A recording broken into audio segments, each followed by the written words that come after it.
नमस्कार, बहुत स्वागत है आपका। आप देख रहे हैं उत्तराखंड प्राइम। आपके साथ हूं मैं दीपा बाफिला। बुलेटिन की शुरुआत कर रहे हैं बड़ी और उत्तराखंड को मिली सौगात वाली खबर के साथ।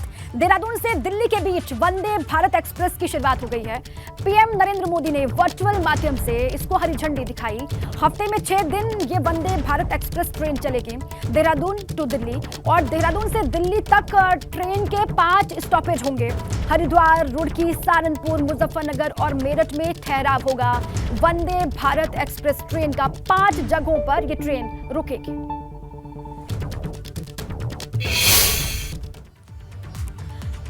अब आइए आपको 2 तस्वीरें दिखाते हैं। जब पीएम मोदी ने ट्रेन को हरी झंडी दिखाई, पीएम मोदी ने वर्चुअल माध्यम से ट्रेन को हरी झंडी दिखाई, उस वक्त की 2 तस्वीरें आपके सामने हम रख रहे हैं। ये देखिए आप, पीएम ने हरी झंडी दिखाई, उस वक्त की तस्वीरें। वर्चुअल माध्यम से पीएम जुड़े और इस ट्रेन को हरी झंडी दिखाकर इसको रवाना किया। तो नई सौगात जो मिली है उत्तराखंड को, इस सौगात को लेकर पीएम ने बधाई भी दी। उनका संबोधन भी आपने सुना। उन्होंने कहा आज का दिन उत्तराखंड के लिए बहुत बड़ा है। जब पीएम हरी झंडी दिखा करके रवाना कर रहे थे वंदे भारत एक्सप्रेस ट्रेन को, उस वक्त की पहली तस्वीर आपके सामने। और ट्रेन वहां से किस तरीके से रवाना हुई वो भी आप देख पा रहे हैं। देहरादून टू दिल्ली ये ट्रेन रवाना हो चुकी है और केंद्रीय रेल मंत्री अश्विनी वैष्णव भी इस दौरान मौजूद रहे।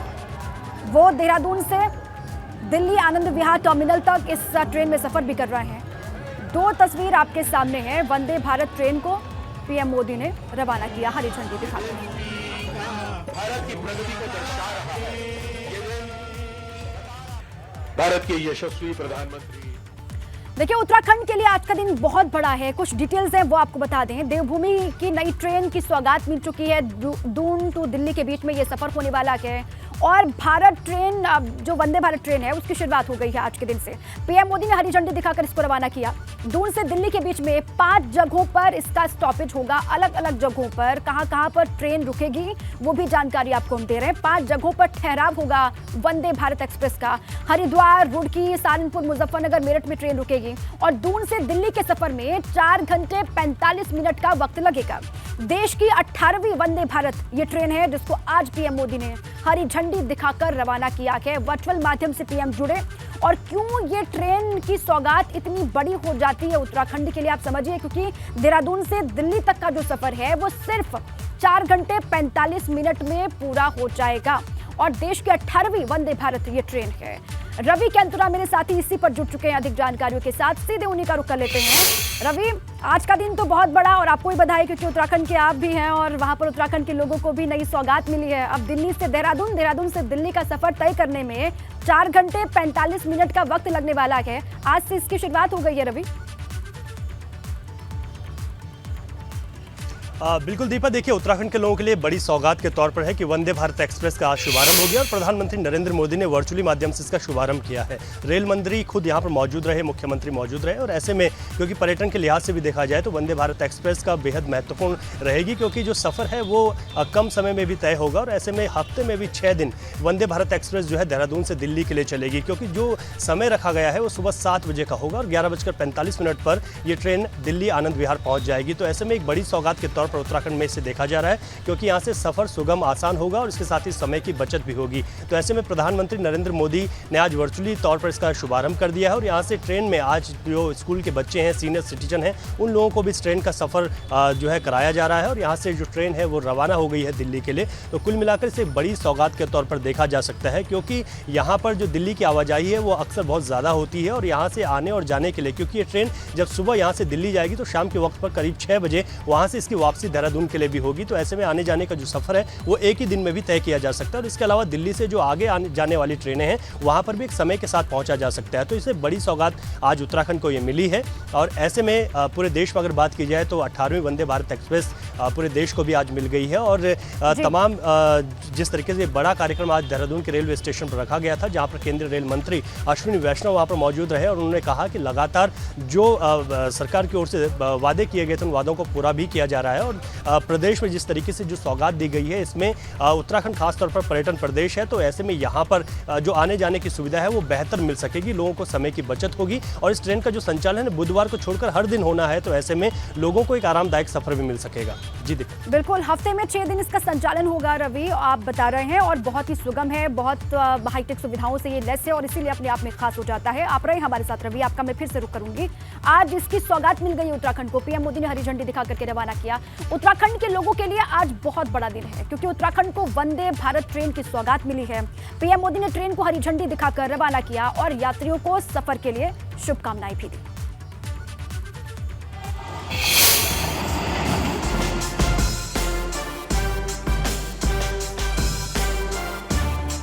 उत्तराखंड का तेज विकास भारत के तेज विकास में भी मदद करेगा।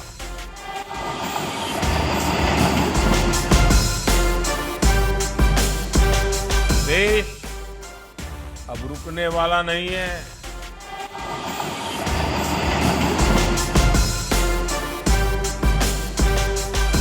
उत्तराखंड की पहली वंदे भारत एक्सप्रेस ट्रेन के लिए अनेक अनेक बधाई, बहुत बहुत शुभकामनाएं।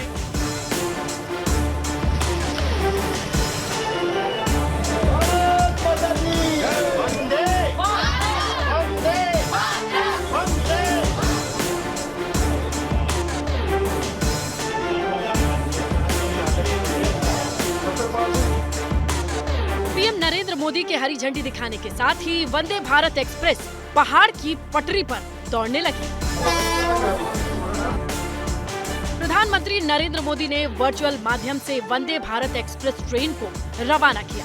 शताब्दी के बाद उत्तराखंड को ये अब तक की सबसे बड़ी ट्रेन की सौगात है। पीएम मोदी ने कहा कि उत्तराखंड में अब रेलवे नेटवर्क में काफी विस्तार हो रहा है। साल 2014 के बाद हमने रेलवे को ट्रांसफॉर्म करने के लिए चौतरफा काम शुरू किया। एक तरफ हमने देश की पहली हाई स्पीड ट्रेन के सपने को जमीन पर उतारना शुरू किया।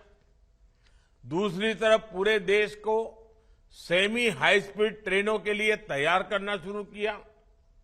जहां 2014 से पहले हर वर्ष औसतन 600 किलोमीटर रेल लाइन का बिजलीकरण होता था, वहीं अब हर साल 6000 किलोमीटर रेल लाइनों का बिजलीकरण हो रहा है। दिल्ली से देहरादून के बीच सफर करने वाले मुसाफिरों को इस ट्रेन में काफी सहूलियत महसूस होगी क्योंकि उनका सफर कम समय में और लग्जरी के साथ पूरा होगा। इस मौके पर पीएम मोदी ने कहा कि सरकार का उत्तराखंड पर पूरा फोकस है। उत्तराखंड में तो पूरे रेल नेटवर्क का 100% बिजलीकरण हो चुका है। भाई और बहनों, ये काम इसलिए हो रहा है क्योंकि आज सही विकास की नीयत भी है, नीति भी है और निष्ठा भी है। पीएम नरेंद्र मोदी ने इस दौरान विपक्ष पर भी प्रहार किया। पीएम ने कहा कि पहले की सरकारों में सिर्फ हवाई बातें होती थी। पहले की सरकारों ने बड़े बड़े दावे किए। इन दावों में कई कई साल बीत गए। हाई स्पीड रेल तो छोड़िए, रेल नेटवर्क से मानव रहित फाटक तक हटा नहीं पाए थे। रेलवे के बिजलीकरण की स्थिति तो और भी गंभीर थी। 2014 तक देश के 1/3 रेल नेटवर्क का ही बिजलीकरण हो पाया था, 1/3। उत्तराखंड से दिल्ली के बीच वैसे तो कई ट्रेन संचालित हो रही हैं, मगर वंदे भारत एक्सप्रेस सबसे कम समय में अपना सफर पूरा करेगी।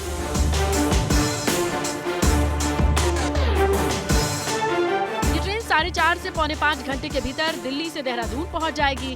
जाहिर है इससे मुसाफिरों को आरामदायक सफर के साथ समय की बचत का भी फायदा मिलेगा। इसका किराया भी आम आदमी के बजट को ध्यान में रखकर तय किया गया है। एबीपी गंगा के लिए देहरादून से रवि कैतुरा की रिपोर्ट।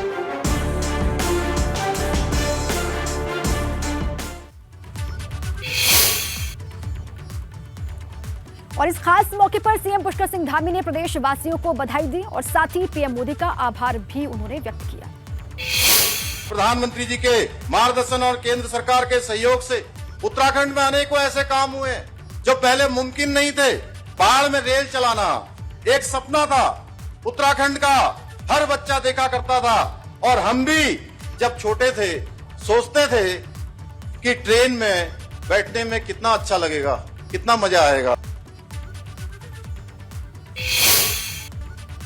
अब चलिए आगे बढ़े। उत्तराखंड में चारधाम यात्रा जारी है, लेकिन एक बार फिर से पहाड़ों पर मौसम बदलने से यात्रा प्रभावित हो रही है।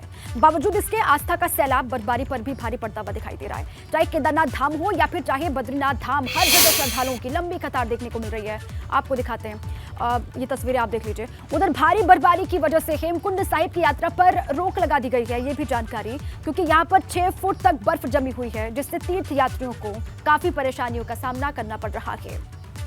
केदारनाथ धाम में मौसम लगातार बदल रहा है, बारिश हो रही है, लेकिन उसके बावजूद भी कहा जा रहा है कि बड़ी संख्या में जो श्रद्धालु हैं वो यहाँ पर पहुंच रहे हैं, दर्शन करने के लिए आ रहे हैं। और बद्री धाम में भी बड़ी संख्या में श्रद्धालु हर दिन आ रहे हैं। इसके अलावा हेमकुंड साहिब से खबर ये आ रही है कि इस यात्रा को फिलहाल के लिए रोक दिया गया, क्योंकि 8 फुट तक बर्फ यहाँ पर जमी हुई है।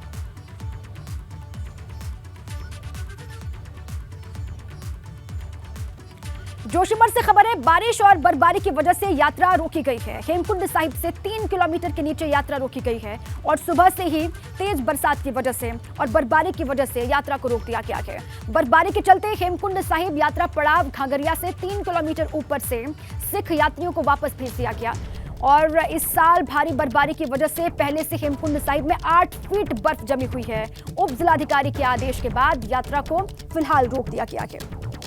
एसडीएम के आदेश और उसके बाद यात्रा रोक दी गई है। लगातार बर्फबारी और 20 मई से यात्रा की शुरुआत हुई है। हेमकुंड साहिब की यात्रा 20 मई से शुरू हुई और मौसम लगातार बदल रहा है। बर्फबारी की वजह से 3 किलोमीटर नीचे यात्रा रोक दी गई है। हेमकुंड साहिब यात्रा पर खराब मौसम का असर पड़ता हुआ दिखाई दिया। और आइए सीधे आपको लिए चलें, बारिश की वजह से हेमकुंड साहिब की यात्रा फिलहाल रोक दी गई है। क्या अपडेट है मौसम को लेकर और यात्रा कब सुचारू रूप से फिर से संचालित होगी, ये जान लेते हैं। रवि कैंतुरा मेरे साथी जुड़ चुके हैं देहरादून से, उन्हीं का रुख कर लेते हैं। रवि, हेमकुंड साहिब की यात्रा का ये जा रहा है कि लगातार बर्फबारी और उसके बाद फिर यात्रियों को नीचे ही रोक दिया गया है। क्या अपडेट मिल पा रहा है, कब इस यात्रा को फिर से शुरू किया जाएगा और मौसम कैसा है फिलहाल वहां पर, क्या बताया जा रहा है रवि? बिल्कुल दीपा, देखिए हेमकुंड साहिब की यात्रा में हमेशा ही बर्फबारी कहीं ना कहीं ये बाधा यहाँ पर बनती हुई दिखाई दे रही है। यही वजह है कि लगातार बर्फबारी के बाद जिस तरीके से कल शाम से ही उत्तराखंड में मौसम बदलाव है, जो ऊंचाई वाले इलाके हैं वहाँ पर लगातार बर्फबारी हो रही है। और यही वजह है कि हेमकुंड साहिब में जिस तरीके से यात्रा चल रही थी, सुबह वहाँ पर तमाम जो श्रद्धालु हैं वो चले गए थे, उनको 3 किलोमीटर पहले से ही वापस भेज दिया गया, क्योंकि ऊपर काफ़ी बर्फ है। और ऐसे में शुरुआत में भी हमने देखा कि 20 मई से कपाट खुले, लेकिन 20 अप्रैल से ही वहाँ पर सेना के जवानों को बर्फ हटाने के काम पर लगा दिया गया था। उस वक्त 10 फीट के करीब वहाँ पर बर्फ जमी हुई थी, लेकिन अभी भी 6 फीट के करीब जो है वहाँ पर बर्फ है। और यही वजह है कि लगातार वहाँ पर यात्रा में दिक्कतें जो है बर्फबारी कर रही है, क्योंकि लगातार बीच में मौसम जो है लगातार बदलता जा रहा है। हमने देखा है कि हेमकुंड साहिब में पहले बर्फबारी थी, उसके बाद जब कपाट खुले उसके बाद बर्फबारी हुई। और पिछले 2 दिनों से बात करें तो उत्तराखंड में जो ऊंचाई वाले इलाके हैं वहाँ पर इस तरीके की बर्फबारी लगातार देखने को मिल रही है। फिलहाल अभी यात्रा को रोका गया है, आगे श्रद्धालुओं को सेफ्टी पर्पज से नहीं भेजा जा रहा है और उनको वहाँ से वापस भेजा गया है 3 किलोमीटर पहले से। तो कुल मिलाकर जब वहाँ पर बर्फबारी थमेगी,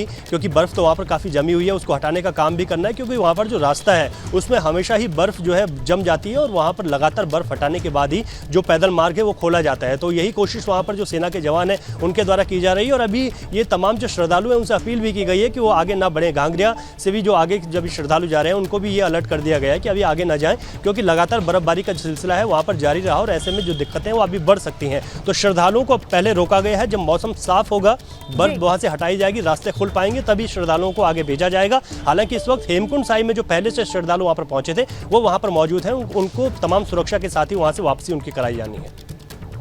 बिल्कुल ठीक है रवि, आप बता रहे हैं कि सेना के जवान वहां पर बर्फ को हटाने का काम कर रहे हैं। जब बर्फ पूरी तरीके से हटाया जाएगा, रास्ता साफ हो जाएगा, उसके बाद फिर यात्रियों का जत्था जो रोका गया है उनको आगे रवाना किया जाएगा। फिलहाल अस्थायी तौर पर यात्रा को रोक दिया गया है। शुक्रिया रवि पूरी जानकारी के लिए। रुद्रप्रयाग से खबर है, बद्रीनाथ हाईवे पर लैंडस्लाइड यहां पर हुआ है। पेट्रोल पंप के पास हाईवे पर मलबा गिरा और बोल्डर की चपेट में 2 वाहन यहां पर आ गए, जानकारी है। वाहन सवार लोगों ने भागकर अपनी जान बचाई, राहत वाली खबर। रुद्रप्रयाग से जानकारी है कि बद्रीनाथ हाईवे पर लैंडस्लाइड यहां पर हुआ, पेट्रोल पंप के पास हाईवे पर मलबा गिरा है और जानकारी है कि बोल्डर की चपेट में 2 वाहन आए, लेकिन वाहन में जो सवार लोग थे उन्होंने भागकर अपनी जान बचाई।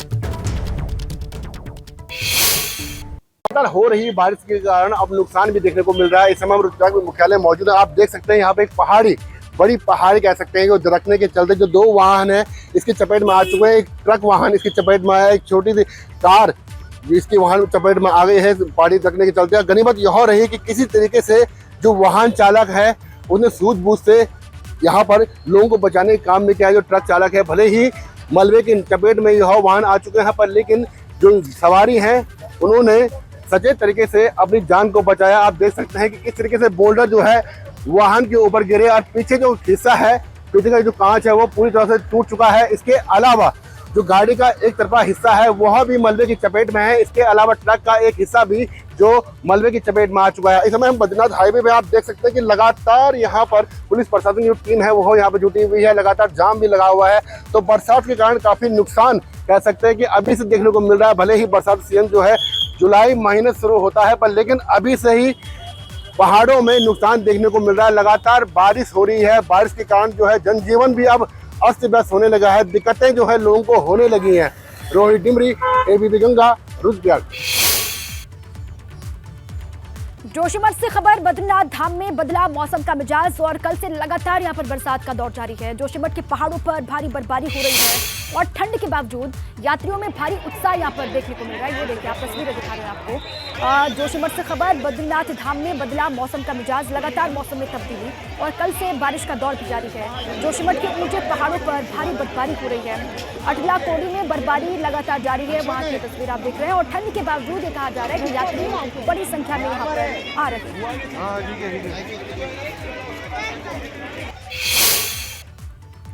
केदारनाथ धाम से भी खबर कि केदारनाथ धाम में सुबह से ही बारिश और बर्फबारी का दौर जारी है। हल्की बारिश और बर्फबारी से ठंड बढ़ गई है, लेकिन बारिश में भी बाबा केदार के दर्शन करने के लिए श्रद्धालु लाइन में खड़े हुए दिखाई दे रहे हैं और दर्शन भी लगातार कर रहे हैं। ठंड के बावजूद भी भक्तों की कतार छोटी यहाँ पर नहीं हो रही है। लगातार बड़ी संख्या में श्रद्धालु यहाँ पर पहुंच रहे हैं। बारिश भी और बर्फबारी भी, लगातार मौसम में तब्दीली, लेकिन उसके बावजूद भी श्रद्धालुओं की संख्या कम यहाँ पर नहीं हो रही। बहुत बड़ी संख्या में हर दिन हर रोज श्रद्धालु आ रहे हैं और लाइनों में लग करके इस तरीके से बारिश में भी वो अपनी बारी का इंतजार कर रहे हैं। दूर पहाड़ों पर किस तरीके से बर्फबारी भी हो रही है, ठंड अचानक से और बढ़ गई, इसके बावजूद भी श्रद्धालु बेतहाशा पहुंच रहे हैं।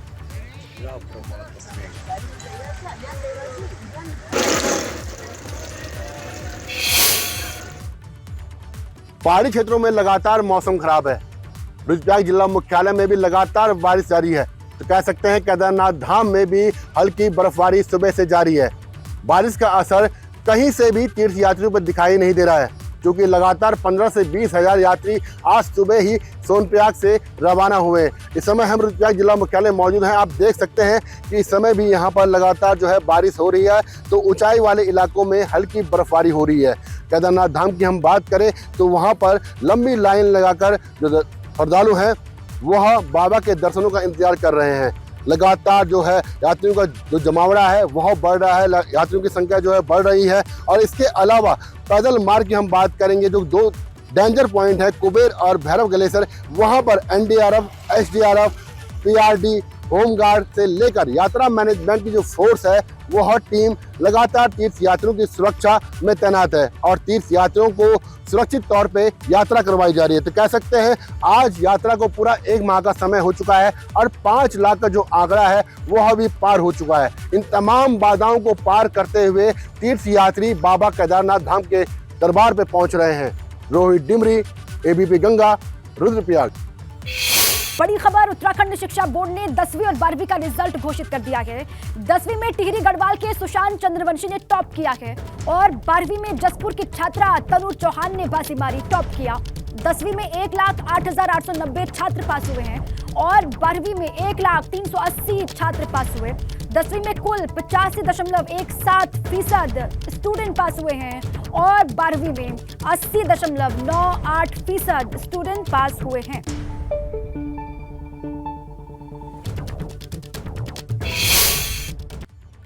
स्कूल में आपने देखा है कि 7% रिजल्ट गत वर्ष की परीक्षाओं से बढ़ा है और इंटर में 1% घटा है, क्योंकि 2021 में जो कोविड की वजह से सभी स्कूल बंद थे और उस समय जो है परीक्षाएं नहीं हुई थी, तो हम लोगों ने उनके जो इंटरनल जो एग्ज़ाम्स थे उसके आधार पर उनको परीक्षा दी थी। और उस समय जो बच्चे हमारे 2021 में जो बच्चे थे वो हाई स्कूल के थे, तो अब आज इंटर में हैं। तो थोड़ा सा उनका जो है 1% जो है रिज़ल्ट कम रहा है, क्योंकि काफ़ी कवर अप हम लोगों ने किया है, लेकिन फिर भी थोड़ा है। लेकिन आगे आने वाले बच्चों के लिए जो है हम थोड़ी और मेहनत करेंगे। हरिद्वार से खबर है। हरिद्वार के लक्सर में बीती रात दर्दनाक हादसा यहां पर हुआ। एक डंपर की चपेट में आने से 3 युवकों की जान चली गई। हादसा इतना भयानक था कि देखने वालों की रूह कांप गई। पुलिस का कहना है कि इस डंपर में खनन सामग्री लदी हुई थी। पुलिस जांच कर रही है ये खनन सामग्री किसकी थी। इसको लेकर पड़ताल पुलिस की लगातार जारी है। हरिद्वार के लक्सर में यह हादसा हुआ। हादसे के बाद डंपर चालक वहां से फरार है। बाइक सवार 3 युवकों की जान यहां पर चली गई।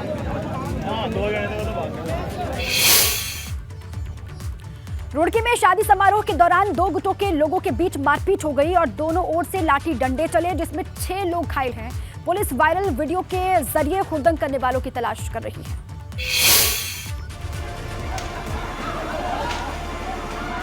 लगता है ये लोग एक दूसरे की जान ही लेकर रहेंगे।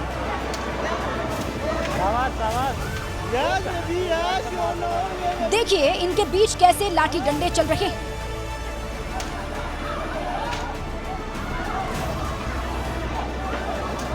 ये तस्वीरें रुड़की के भगवानपुर की हैं। शादी समारोह के दौरान विवाद हुआ और लाठी डंडे बरसने लगे। ये एक दूसरे पर लाठी डंडे बरसा रहे हैं तो कुछ अपनी बेल्ट निकालकर उसी से मारपीट करते हुए नजर आ रहे हैं। अफरा तफरी मची हुई है। दोनों गुटों के लोग एक दूसरे पर लाठी डंडे बरसा रहे हैं।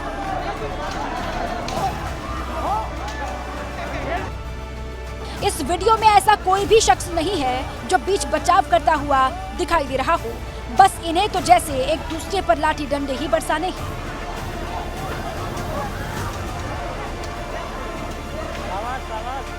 जिसे मौका मिल रहा है वो दूसरे पक्ष के लोगों को पीटने में लगा हुआ है।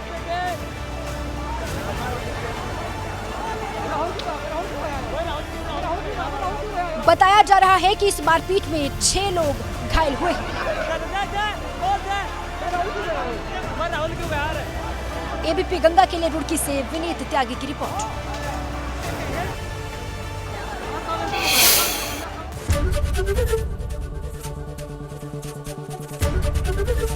एबीपी गंगा, खबर आपकी, जुबान आपकी।